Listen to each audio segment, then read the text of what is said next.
کتابدار، خواهش میکنم مراقب باش. زن ظاهراً از ناکجا آباد آنجا پدیدار شده بود. شیک پوش بود. موی خاکستری کوتاه داشت و پلیور یقه اسکی سبز لاک پشتی پوشیده بود. اگر نورا میخواست سنش را حدس بزند میگفت حدوداً 60 ساله است. شما کی هستین؟ او پیش از اینکه سوالش را کامل کند دریافت که خودش از قبل جواب را میداند. زن محجوبانه گفت کتابدار این کتابخونه. چهرش مهربان اما جدی و خردمند بود. همان موی خاکستری به دقت پیرایش شده همیشگیش را داشت و صورتش دقیقاً همان شکلی بود که نورا به یاد می آورد، چرا که زن پیش رویش همان کتابدار پیر مدرسه اش بود. خانم الم؟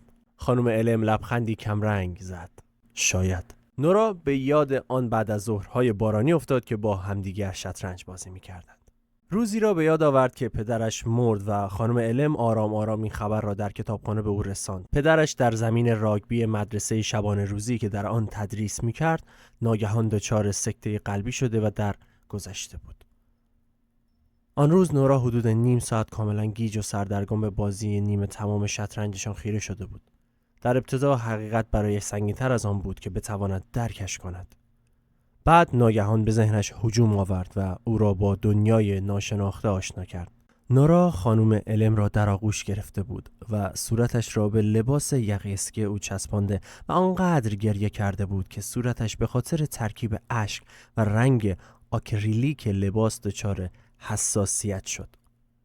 خانم الم فقط او را در آغوش گرفته و مثل بچه‌ای پشت سرش را نوازش کرده بود. نه حرف‌های کلیشه‌ای زده و نه سعی کرده بود با حرف‌های دروغین آرامش کند. برعکس، فقط نگرانش بود. نورا صدای خانم الم را به یاد می آورد که می گفت همه چیز بهتر میشه نورا. همه چیز درست میشه. 1 ساعت طول کشید تا مادر نورا دنبالش آمد. برادر نورا نعشه و بیخیال روی صندلی عقب نشسته بود. نورا هم روی صندلی کنار مادر ساکت و لرزان نشسته بود و به او گفته بود که دوستش دارد، اما هیچ جوابی نگرفته بود. اینجا کجاست؟ من کجام؟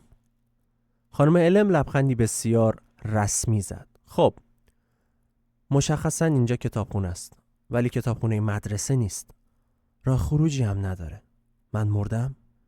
اینجا دنیای بعد از مرگه؟ خانم الم گفت نه دقیقاً. نمیفهمم. پس بذار توضیح بدم. کتابخانه نیمه شب.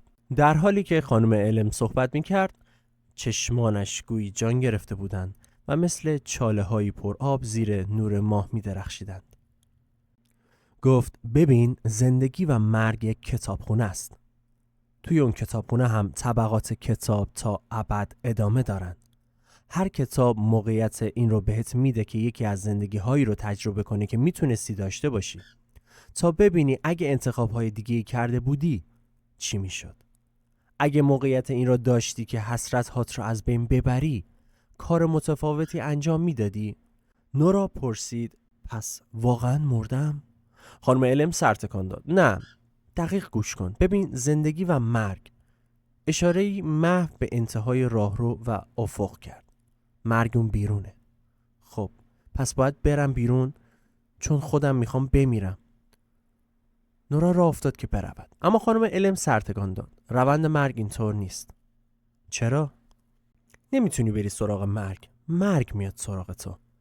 ظاهرا قرار نبود نورا حتی در مرگ هم موفقیتی به دست بیاورد. حس آشنایی بود. حس ناکاملی در همه زمینه‌ها. مثل یک پازل انسانی ناتمام. نیمه زنده و نیمه مرده. خب چرا نمردم؟ چرا مرگ نیامد سراغم؟ رسما خودم دعوتش کردم که بیاد. میخواستم بمیرم، اما الان میبینم اینجام و هنوز وجود دارم. هنوز همه چیز رو حس میکنم. خب اگه این حرفم مایه آرامشت میشه، بهتره بدونی که به احتمال زیاد داری میمیری. کسانی که به کتابخونه میان، حالا سرنوشتشون هر چی که باشه، معمولا خیلی اینجا نمیمونن. نورا هر وقت به این موضوع فکر میکرد که البته این اواخر بیشتر و بیشتر هم شده بود، همیشه فقط کمبودهایش را میدید. چیزهایی که نتوانسته بود به آنها برسد. واقعا هم خیلی چیزها بودند که نورا به آنها نرسیده بود. حسرت‌های زیادی داشت که پیوسته توی سرش تکرار میشد. توی المپیک شنا نکردم. یخچال شناس نشدم. همسر دن نشدم. مادر نشدم. خواننده اصلی گروه هزارتون نشدم. موفق نشدم آدم واقعا خوب یا شادی بشم. نتونستم از ولتر مراقبت کنم و حالا بعد از تمام اینها حتی نتوانسته بود بمیرد. واقعا شرم‌آور بود که این تعداد از احتمالات مختلف را نابود کرده بود. تا زمانی که کتابخونه نیمه شب وجود داره تو هم از مرگ حفظ میشی. نورا، حالا باید تصمیم بگیری میخوای چطوری زندگی کنی. طبقات متحرک. طبقات کتاب دو سمت نورا شروع به حرکت کردن. زاویه هایشان عوض نمیشد، فقط افقی میلغزیدن و جابجا میشدن. این احتمال هم بود که اصلا طبقات حرکت نمی کنند و این کتاب ها هستند که جابجا می شوند. اصلا هم مشخص نبود که چرا یا حتی چگونه. هیچ ابزار و وسیله دیده نمی شد که این کار را انجام دهد. صدایی به گوش نمی رسید و کتاب ها هم از انتهای ابتدای طبقات بر زمین نمی ریختند. کتاب ها بر اساس اینکه روی کدام طبقه قرار داشتند با سرعتی متفاوت می لغزیدند، اما هیچ کدامشان خیلی سریع حرکت نمی کرد. چه اتفاقی داره می افته؟ چهره خانم الم در هم رفت. قامتش را صاف تر کرد. چانه‌اش را داخل برد، قدمی به سمت نورا رفت و دستهایش را در هم گره کرد. وقتشه که شروع کنی عزیزم. اگه اشکالی نداره این رو بپرسم چی رو شروع کنم؟ هر زندگی میلیون ها تصمیم رو شامل میشه.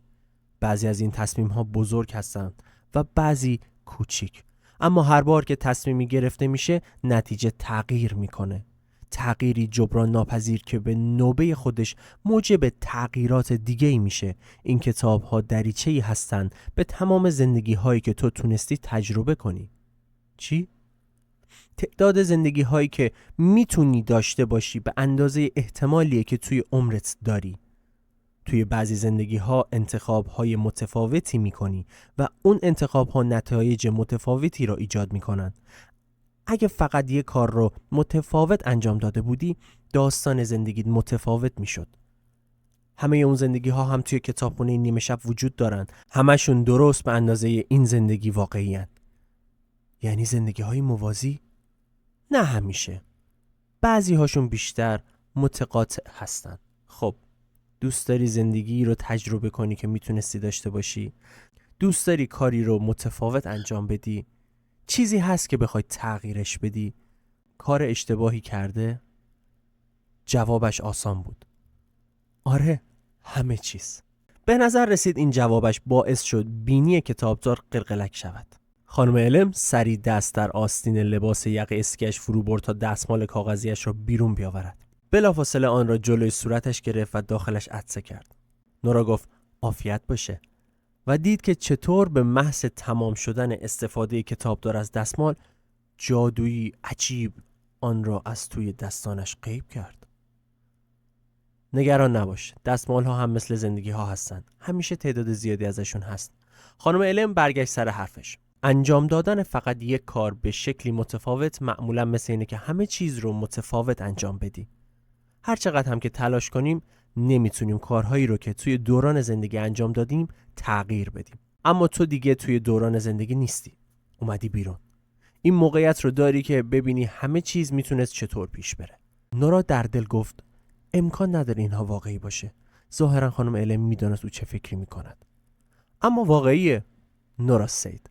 هرچند اون واقعیتی نیست که تو درکش میکنی. بهترین حالتی که میشه توصیفش کرد میانه هست. نه زندگیه و نه مرگ. اون زندگی واقعی که فکر میکنی نیست، اما رویا هم نیست. نه اینه و نه اون. خیلی کوتاه بخوام بگم کتابخونه نیمه شبه. طبقات که تا پیش از این آهسته حرکت میکردن متوقف شدن. نورا متوجه شد که یکی از طبقات سمت راستش در ارتفاع شانه فضای خالی بزرگی دارد. تمام بخش‌های دیگر طبقات کاملاً شانه به شانه از کتاب پر بودند.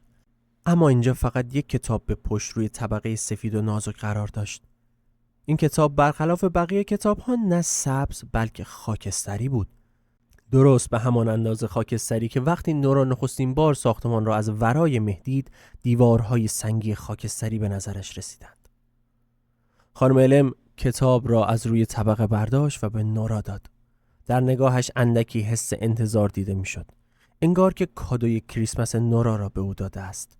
وقتی توی دست خانم الم بود، سبکتر به نظر می رسید. اما خیلی سنگین تر از آن بود که نورا فکر می کرد. نورا شروع به باز کردن کتاب کرد. خانم الم سر تکان داد. همیشه باید منتظر تایید من بمونی. چرا؟ همه کتاب‌های اینجا، همه کتاب‌هایی که توی کتابخونه‌ان، همشون به جز یکی نوعی از زندگی تو هستن. این کتابخونه مال توئه. به خاطر تو اینجاست. میدونی چون زندگی هر کسی میتونه به بی‌نهایت شکل مختلف پیش بره.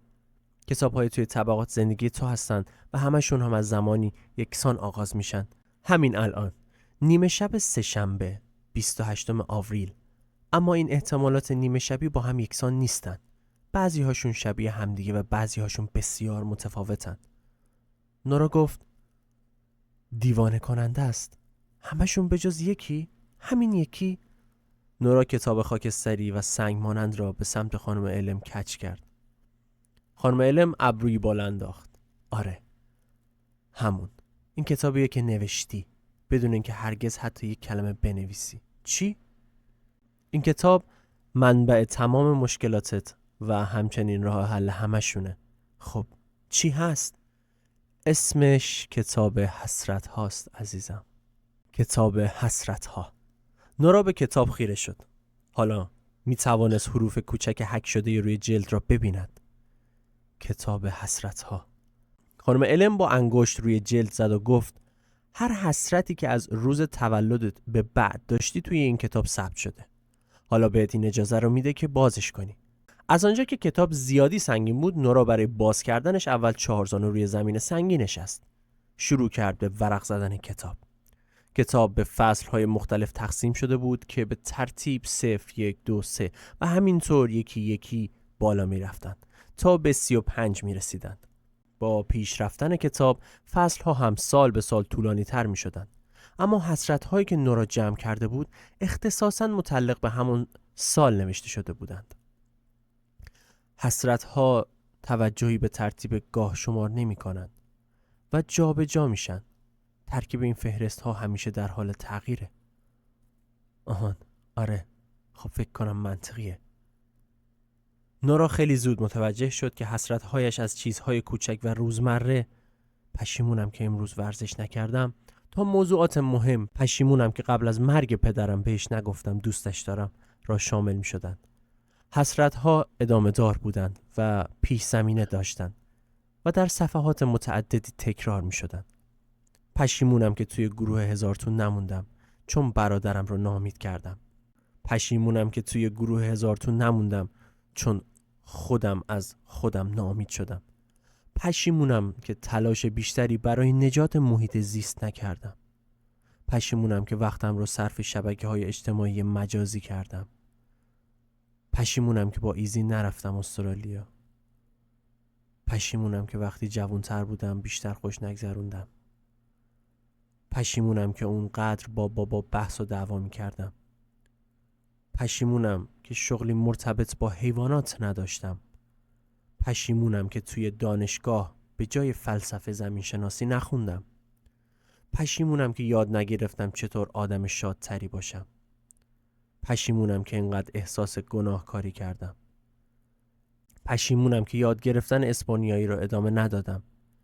پشیمونم که توی آزمون دروس پیشرفته رشته‌های علمی را انتخاب نکردم.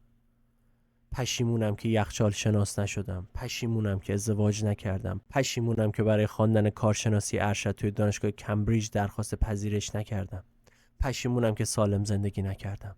پشیمونم که به لندن اسباب کشی نکردم. پشیمونم که نرفتم پاریس تا انگلیسی تدریس کنم. پشیمونم که نوشتن رمانی را که توی دانشگاه شروع کردم به پایان نرسوندم. پشیمونم که لندن را ترک کردم. پشیمونم که وارد شغلی بدون آینده شدم. پشیمونم که خواهر بهتری نبودم. پشیمونم که بعد از تموم شدن دانشگاه 1 سال را صرف تفریح نکردم. پشیمونم که پدرم را ناامید کردم. پشیمونم که بیشتر از نواختن پیانو اون را تدریس کردم. پشیمونم که سرمایه مالیم را درست مدیریت نکردم. پشیمونم که توی روستا زندگی نکردم. بعضی حسرت‌ها کمتر از بقیه بودند. حسرتی پیاپی نامرئی و دوباره مرئی می شد. انگار که داشت به نورا چشمک می زد. آن حسرت این بود: پشیمونم که هنوز بچه دار نشدم. خانم علم که ظاهراً دوباره به طریقی ذهن او را خوانده بود توضیح داد: این حسرتیه که بعضی وقتها وجود داره و بعضی وقتها نه. چند تا از این حسرت‌ها توی کتاب هست. از 34 سالگی به بعد در طولانی ترین فصل انتهای کتاب حسرت‌های متعددی مربوط به دن بودند. همگی نسبتاً شدید بودند و مثل آکوردی بلند و پرصدا از کنسرت یوزف هایدن در سر نورا پخش می‌شدند. پشیمونم که با دن نامهربون بودم. پشیمونم که باهاش قطع رابطه کردم. پشیمونم که باهاش توی یه میخونه محلی زندگی نمی‌کنم. در حالی که به صفحه خیره شده بود، یاد مردی افتاد که نزدیک بود با او ازدواج کند.